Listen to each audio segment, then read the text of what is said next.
Hey, we are here at NAMM 2018 with Eric Marner. Yeah. Great alto player, and he's got his Kim's Korea alto sax. Yep. Tell us a little bit about it. Well, let me tell you what makes Kim's horn special. It's got the big belt. It's got the palm risers built in right there. And it's got the tone hole enhancers right there. They work like a baffle and project your sound.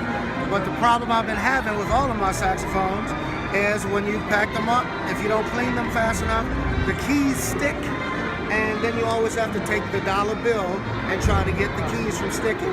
But now that I have key leaves, I don't have to worry about that anymore. As you can see, it's up under the post there.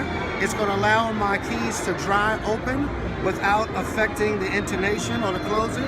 It's also at the top, going down in the neck for my upper register keys, D, E flat, E, and F.